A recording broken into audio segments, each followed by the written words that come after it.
sont jeunes, ont du talent. La discipline ne les effraie pas. Tous les atouts sont de leur côté pour devenir pro. Force, endurance, technique, discipline, suivi alimentaire. Sunu tanière mooy là où les lionceaux fa leen di jàngale valeur u gaynde par exemple mooy seen agressivité nan lay defee chasse navire yëpp quoi. loolu Sénégalais yi manqué fii quoi sur le plan sportif. Ils ont ce talent mais ils n'ont pas l'accompagnement maanaam lii nga xam ne moo nekk ci gannaaw li nga xam ne moo war a révéler seen talent en fait moom lay manqué Sénégal maanaam tout ce qui est entraînement. Tout ce qui est l'alimentation, tout ce qui est mental surtout, et discipline. Dans le monde du foot, moins de 1% moi réussir. Moins de 1% ça moi signer pro. Donc ce problème, les gens qui n'ont pas eu la chance d'être des pros, ils ont un rêve de briser. Comment on va faire pour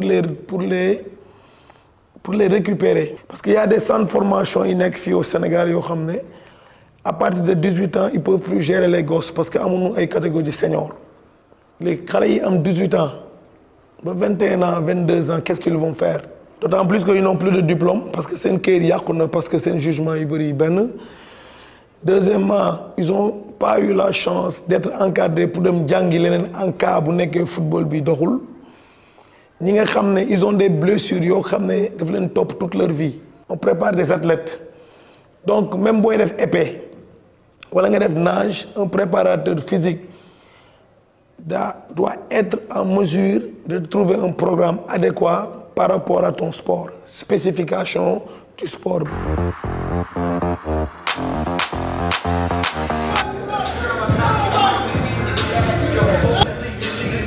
Sama liggéey mooy maanaam tàggat nit ci nan lay entraîner pour bañ a gaañu wala pour am résultat. lekk bi tam am na même chose. un nutritionniste boo ko déggee mooy koo xam ne dafay jox prescription lekk wala daf lay defal ay ajustement alimentaire quoi. musculation boo ko déggee nag dafa yaatu trop ah ñun man je préfère di wax résistance sax moo gën a yomb. tu fais des mouvements avec des poids. Souvent loolu moo tax nit ñi naan musculation quoi mais bëri na manière am na musculation boo xam ne tu travailles avec le poids du corps am na musculation boo xam ne tu peux être statique am na musculation boo mën nga def en fonctionnalité bon bëri na quoi y a plein de trucs. pour tournoi direction bi nu defee choix bi maanaam ci salle de sport bu nekk quartier yi ko wër la yi jëlaguma Sicap yi la yu jël ñaari tali jël Grand Dakar jël HLM jël Castor ak Derklé vite fait. On va les accompagner off saison pré-saison après ñu defal leen seen hivernal quoi.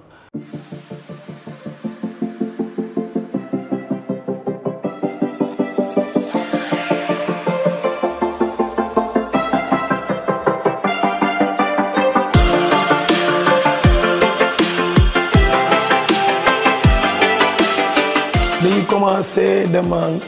terrain waa Biscuiterie yi mooy terrain ngelaw vraiment war nañ ci jàpp jéem a xool nañ ko wër terrain gazonné.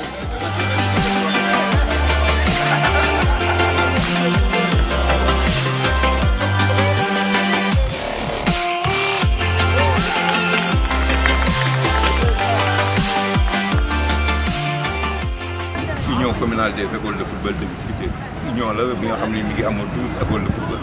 tey nag mooy détection finale bi pour commune Biscuiterie tey la ñu war a génne suñu 16 jours yu war a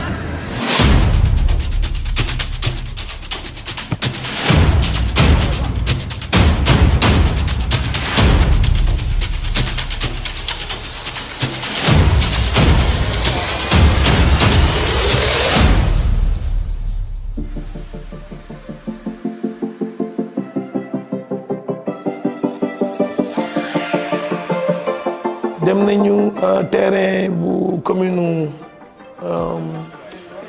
Dieuppeul Bourguiba Derklé Castor ñoom ñoo nekkee wetu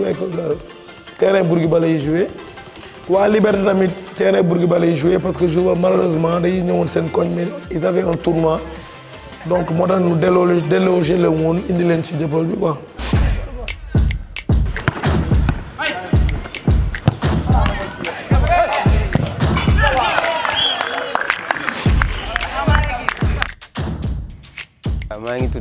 Georges Ewa Morlay Sambou daanaka ni bi ma commencé entraîner ba léegi ça fait presque 10 ans jaar si nawetaan bi jaar def ay diplôme dem am sa initiateur professionnel du da ngay tëb rek nekk professionnel am na fi ngay jaar si centre ngay jaar si ay centre jaar si ay école football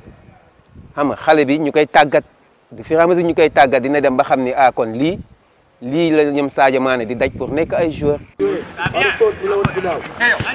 tey football li fi nekk nëbbatu na trop donc tey loolu la ñu bëgg a génne ñu xamal ko nit ñi xamal ko sénégalais yi pour que ñun ñi di entraîneur ñu mën a xam tey ku nekk tey sa niveau ak tey li nekk say sa expérience. muy tey joueurs yi nga xamante ne ñu ngi leen ñu jël di leen entraîner ñu leen ñu wan di leen wax seen ay erreur di leen ko rectifier si ay temps bu gàtt. Voilà, 1 contre 1 là. Bien joué, frappe maintenant, l'homme gel. Bien joué.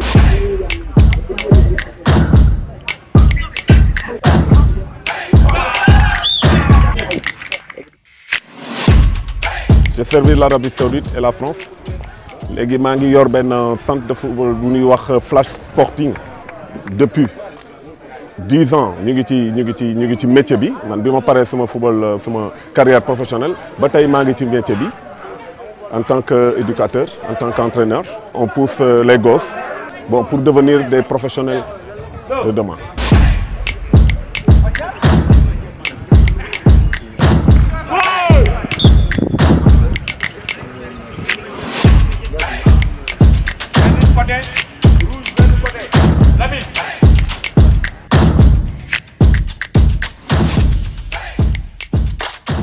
On va mettre toutes les chances de votre côté. Toutes les chances.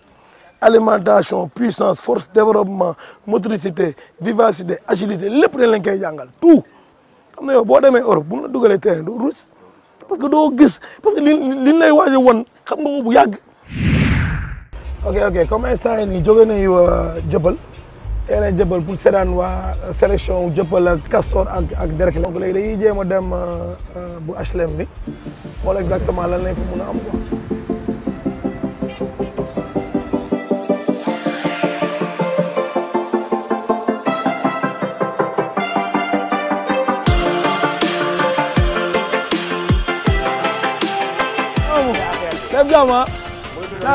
donc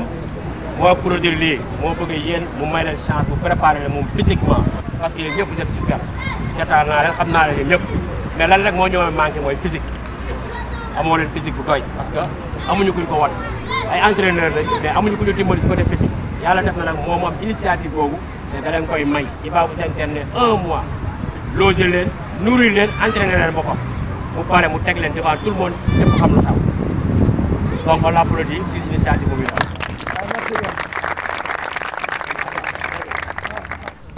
mais gars yi que le meilleur comme ni leen wax but bi mooy nu jox leen maximum de chance pour ngeen accéder ci niveau professionnel yi quoi xam nga loolu c'est très important donc alimentation bi lekk loo leen di war a lekk li ngeen war a entraîner boo yëpp da ngeen ko soxla daal parce que boo entraîner ba pare te xamoo looy lekk da ngay sonn boo lekkee ba pare te lekkoo lu baax doo mun entraîner bu baax quoi donc bonne chance la yi mun wax rek.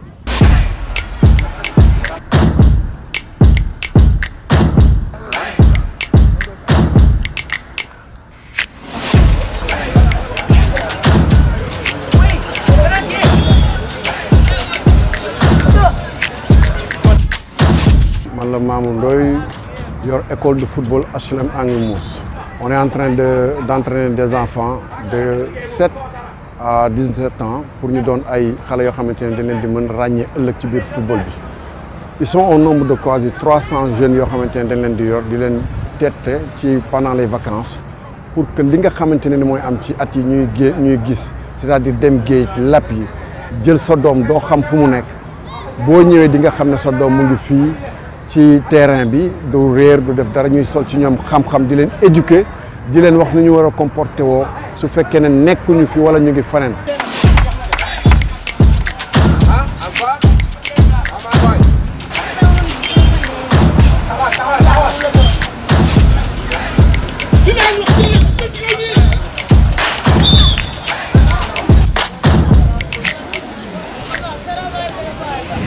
Special thanks tu surtout coach yi te surtout ce qui m'a vraiment touché ci benn côté Sénégal y a de très grands coachs yoo xam ne vraiment da ngay ñëw di leen aborder ils sont très réceptifs et surtout rien que seen volonté c'est à applaudir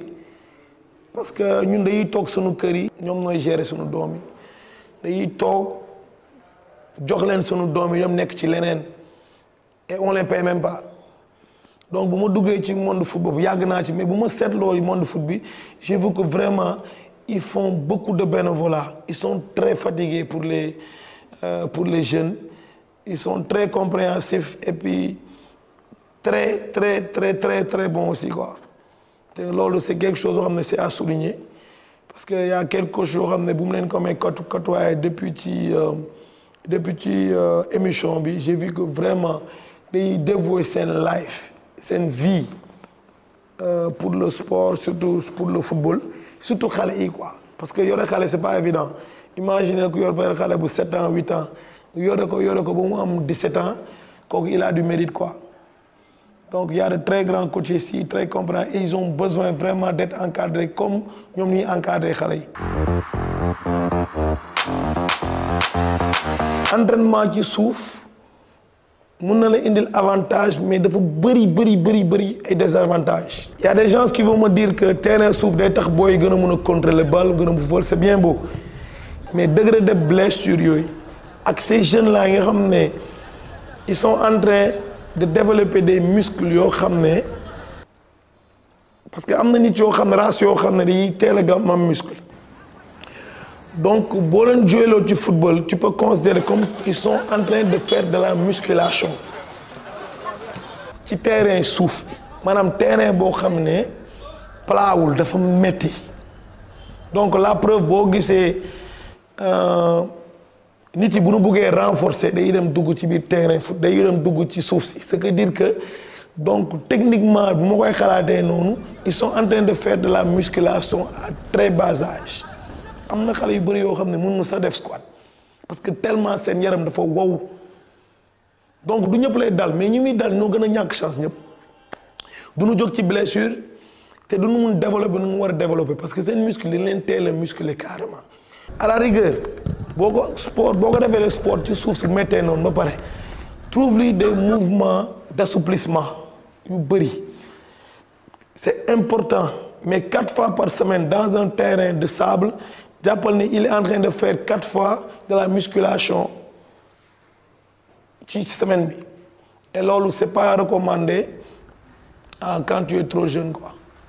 parce que pour muscler un jeune pour ndaw États-Unis gëmunoo pas à 7 ans 8 ans dañuy muscler xale bi mais quand on parle de musculation initiation lañ koy defal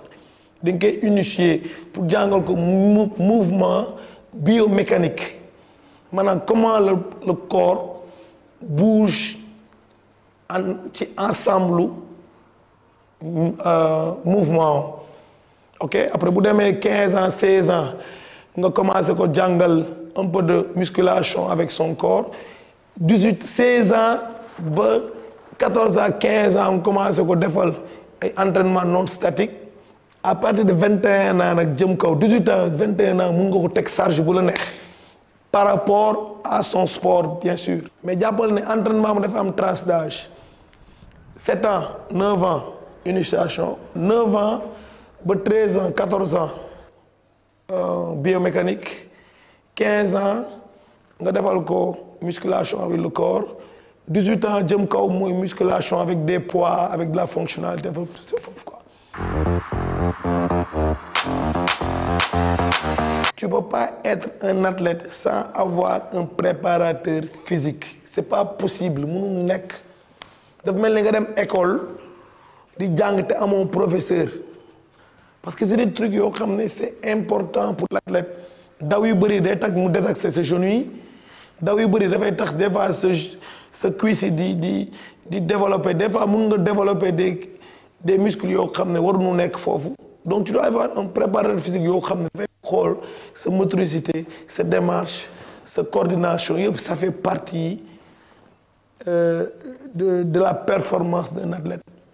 donc un athlète a besoin d'un staff minimum préparateur physique un kiné un nutritionniste un psychologue ma psychologie du sport parce que yàggoon nañu ne Sénégal mënoon nañu lépp mais psychologiquement ils étaient pas bien donc apparemment Sadio Mané il a c'est la preuve en fait qu'il est très très fort mentalement on le déstabilise pas comme noo ko bëggee quoi. man je préfère que nga discipliné que nga motivation parce que différence bi ñoom ñaar entre motivation mooy day ñëw di dem mais discipline boo ko bindee c'est toujours quand tu es discipliné nga xam ne telle heure damay entraîner chaque jour da nga war a ñëw après motivation fa lay fekk mais si tu es motivé et tu n'es pas discipliné doo ñëw fekk ci lieu bi donc discipline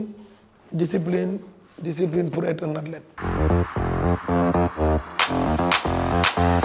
Jeunes yi ils ont tendance di xoolaat que bu ñu amee 18-19 ans rek seen carrière yàqu na bu nekkee voyage nu or que c'est faux parce que boo xoolee le football maintenant gars yi ni ngi joué ba 30 ans ba 35 ans minimum si Sadio Mané peut avoir le plus grand contrat de sa carrière à l'âge de 30 ans ce qui dit que le football maintenant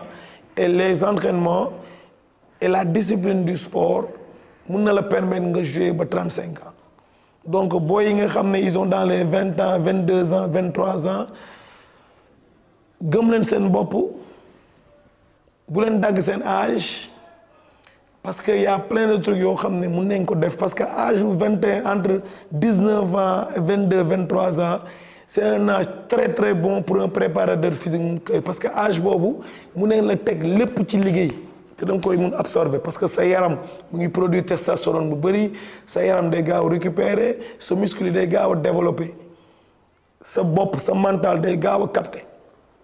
parce que vraiment c'est un âge d'or boo xoolee mu baax ñu bëri seen 21 ans fa ngay gisee nu def xoolal le cas de Messi il avait 21 ans xoolal le cas de Mbappé il a juste 23 ans donc joueurs yi ngay gis fii ñi ngay gis nii yëpp âge boobu lay exploser donc la seule façon à cet âge nga mën a exploser il te faut une bonne préparation physique une bonne alimentation très disciplinée et en quelque sorte nga am un prépar nga am staff boo xam ne dina mun gérer sa entraînement dina mun boole sa mental dina mun jàppale aussi sa cadrage terrain quoi donc c'est un âge d'or boo xam ne fii sénégalais dañ ko ragal problème mu retaillement âge maanaam li ñuy woowee jugement c'est devenu un problème très grave sur le niveau Afrique je vais vous dire pourquoi parce que quand tu as un jeune bu ñëw déclarer que par exemple il a 13 ans or qu'il a 17 ans ou 18 ans moi tant que préparateur physique sama questionnaire lu mu lay lëkk laaj mooy tu as quel âge donc si tu me dis que tu as 13 ans je vais te faire un entraînement de 13 ans mooy motricité jàng contrôle passe affaire yooyu alors que tu as 20 ans donc tu as perdu 4 ans yoo xam ne dañ la ko war entraîner nga perte ko et tu as perdu 4 ans d'expérience donc nit yi yenn coach yi day foo ne que wàññi âge dafa baax boo fait wàññi âge dafay déstabiliser boy bi sur le plan mental parce que un boy qui a 21 ans nga gëmloo ko mu wax ne il a 16 ans psychologiquement il est obligé de penser comme un 16 ans alors que c'est un adulte il doit être entraîné comme un adulte pas comme un jeune de 15 ans parce que entraînement bu nekk dafa ànd ak âge am donc si tu as un boy de 23 ans 24 ans nga dagaloo ko 15 ans 16 ans après nga bugg ko entraînement 16 ans à la limite tu es en train de sacrifier le gosse donc ñun sunu entraînement c'est basé surtout sur l'âge parce que sans l'âge de la personne tu peux pas dresser un programme et loolu c'est des trucs yoo xam ne c'est à signifier que li ngeen foog ne ngeen wàññi xale yi en fait dañ leen di perteloo seen temps parce qu'ils n'auront pas l'entraînement adéquat ils n'auront pas le programme adéquat ils n'auront même pas le mental pour ñu jógee foofu laissez tu as un gosse de 19 ans yàlla def ko mu am certificat am BFM am bagam ak lépp wala il a des diplômes quoi que ce soit boo daggee âge am dis-toi que tu as sacrifié tout le reste de sa vie juste pour le sport et xam nga ne sport bi c'est pas évident de réussir parce que bu nekkee réussir ci foot moom jàppale c'est une personne inconnue dans la société sénégalaise donc c'est très important de nu xool ci ba fa loolu dañ ci gën a waxtaan ci biir émission incha allah